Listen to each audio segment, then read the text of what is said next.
नमस्कार दोस्तों। आज की हमारी कहानी है एक पत्नी की दर्द भरी कहानी भाग 2, सविता का ससुराल। यह कहानी आपको अच्छी लगे तो प्लीज हमारे चैनल को सब्सक्राइब करें। सविता अपने मायके चली गई। वहां सविता की माँ ने उसका बहुत ख्याल रखा और उसको बहुत प्यार से समझाते।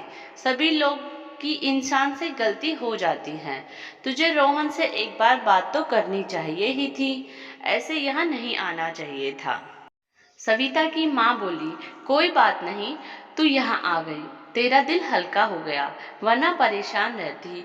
पर ससुराल तो बेटा जाना ही पड़ता है, वरना क्या करेगी। सविता कुछ ना बोलती, चुपचाप सबकी बातें बस सुनती ही रहती। एक दिन रोहन का फोन आया। सविता ने फोन तो उठा लिया बार बार कॉल आने पर उसके मन में अभी भी वही डर बैठा हुआ था जो सविता के साथ हुआ था। उसने अपने बच्चे को खो दिया। रोहन ने कहा, सविता मैं तुझे लेने आ रहा हूँ, काफी दिन हो गए हैं और जो गलती हुई मुझसे उसके लिए मुझे माफ कर दो, आगे से ऐसा कभी ना होगा। सविता बोली, मेरे घर वालों से बात कर लेना, जो वो कहेंगे वही सही होगा मेरे लिए। रोहन अगले ही दिन सविता को लेने पहुंच गया। सविता की माँ से पूछा, मैं सविता को लेने आया हूँ। सविता की माँ बोली, अब तो आपकी ही है सविता, हमसे पूछने की क्या जरूरत है इसमें, और गलती तो इंसान से होती ही है। अब तक सविता समझ चुकी थी कि मुझे रहना ससुराल में ही है, चाहे वहां मेरे साथ गलत हो या सही। मायका मेरा सहारा नहीं है। सविता रोहन के साथ आ गई। ससुराल बीच में एक जगह रोक कर गाड़ी। रोहन ने सविता से माफी मांगी और उसे जूस स्नैक्स खिलाए और फिर शाम तक वो दोनों ससुराल पहुंचे। वहां उसने अपने ससुर जी, सासू माँ सबके पैर छूकर आशीर्वाद लिया। उस दिन उसे अपनी दोनों जेठानियां घर नहीं मिली। फिर उसके ससुर जी ने बताया, छोटी बहू, मेरी दोनों बड़ी बहू अपने नए घर में चली गई। मैं सब जानता हूँ, अब तुम्हें कोई चिंता करने की जरूरत नहीं है। अब ये घर तुम्हारा है, हमें जैसा दोगे वैसा खा लेंगे। थोड़े दिन सब ठीक चला, लेकिन धीरे धीरे सविता की जेठानियों के बच्चे सभी उसी पुराने घर में आ गए। सविता को बच्चों से तो कोई दिक्कत नहीं थी, लेकिन जेठानियों के हस्बैंड भी सविता खाना बनाने बैठती तो वो लोग भी वही खाना खा के जाते। उसकी तो बस जेठानियां ही अलग हुई थी। वो नए घर में दोनों बहनें खाना खाती और सो जाती, काम ही क्या था। सविता की तो कोई मुश्किलें कम नहीं हुई। सविता सारे दिन काम ही करती रहती। कुछ दिनों बाद सविता फिर से प्रेग्नेंट हो गई। रोहन और सविता की सास को जैसे ही इस बात का पता चला तो बहुत ख्याल रखते। सविता का फल, मेवा, जूस एक दिन बंद नहीं किया। पूरे 9 मंथ सविता बहुत खुश थी कि हाँ, अभी सभी लोगों का स्वभाव बिल्कुल ठीक है। सविता के पुत्र रत्न की प्राप्ति हुई। घर वालों ने तो सविता को सर पे बिठा ही लिया, क्योंकि सविता के जेठानियों के 2-2 लड़कियां हैं और सविता के पहला बच्चा पुत्र हो गया। अब सविता की जेठानियां तो जल भुन गई, पर जेठानियों की लड़कियां बहुत खुश थीं।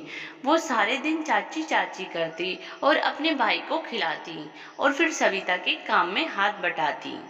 सविता कभी कभी सोचती, मेरी खुशियों को बस किसी की नजर न लग जाए, पर हमेशा ऐसे चलने वाला नहीं था। सविता को ये नहीं पता था, सविता का ससुराल का घर काफी बड़ा था। जो जेठानियां रहती थी वो कमरे खाली ही रहते थे। सविता के ससुर जी वो कमरे किराए पर दे दिए। अब उनमें फैमिली रहने लगी। शाम के वक्त जो किराएदारनी रहती थी वो सभी सविता की सास के पास आकर बैठ जाती थी। सविता भी उनके साथ बैठ जाया करती कभी कभार। एक दिन सभी बैठे हुए थे। सविता भी ऐसे ही बातें हो रही थी और बातों बातों में सास बहू की हंसी छूट पड़ी और तेज तेज हंसने लगे सभी लोग। और तभी रोहन का घर आना हुआ। रोहन ने सविता को बोलते हुए सुना तो बस लाल हो गया और सविता को कहा, तू यहाँ क्या कर रही है? तुझसे मैंने पहले भी कहा था, अपने काम से काम बस, पर तुझे तो समझ ही नहीं आता। रोहन सबके सामने ही सविता पे चिल्लाने लगता है। सविता आंखों में आंसू लिए अपने रूम में आ जाती है। रोहन ने उसे बहुत डांटा। फिर से सविता का बाहर बैठना बंद हो गया, पर अब उसकी जेठानिया की लड़की और उसका बेटा, उनके साथ सविता का मन लग जाता था। सविता के पास फोन भी नहीं था। सविता ने अपने पति रोहन से कहा, मुझे फोन चाहिए, सभी के पास होता है, मेरे पास ही नहीं है, प्लीज मुझे नया फोन दिला दो। तब भी रोहन गुस्से में बोला, तुझे तेरे मायके बात करनी है, मेरे फोन से कर लिया कर, फोन का क्या करेगी, फोन देखकर इंसान खराब ही होता है, सुधरता कोई नहीं है। यह कहकर सविता की बात टाल देता है। सविता ने रोहन का मूड सही देखकर एक दिन हिम्मत करके पूछ ही लिया रोहन से कि मैं बाहर सबके साथ बैठ जाती हूँ या तुम्हारी मम्मी के पास भी बैठ जाती हूँ, तो तुम्हें उसमें क्या दिक्कत है, तुम्हें इतना गुस्सा क्यों आता है, तुम्हें क्या मैं खुश अच्छी नहीं लगती। तब रोहन ने कहा कि तुम सबके साथ बैठोगी, बात करोगी, तुम औरतों के जितने मुंह उतनी बात, फिर झगड़ा होगा, मुझे वो बिल्कुल भी पसंद नहीं। तब सविता ने प्यार से समझाया, सभी लोग साथ बैठते हैं, उनका तो झगड़ा नहीं होता, एक मेरे बैठने से ही झगड़ा हो जाएगा क्या।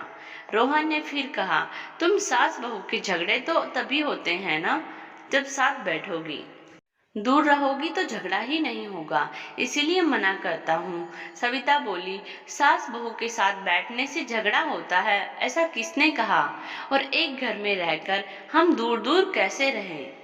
रोहन ने कहा, मैंने अक्सर देखा है कि सास बहू, देवरानी जेठानी, सभी में झगड़ा बहुत होता है।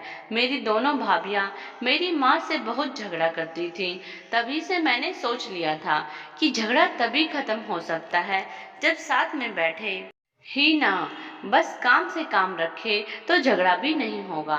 मेरी बहू को मैं कभी झगड़ा नहीं करने दूंगा। सविता ने कहा, तुमने मेरे आने से पहले ही ये सब तय कर दिया था कि मैं मेरी बहू को एक पिंजरे में कैद चिड़िया की तरह रखूंगा।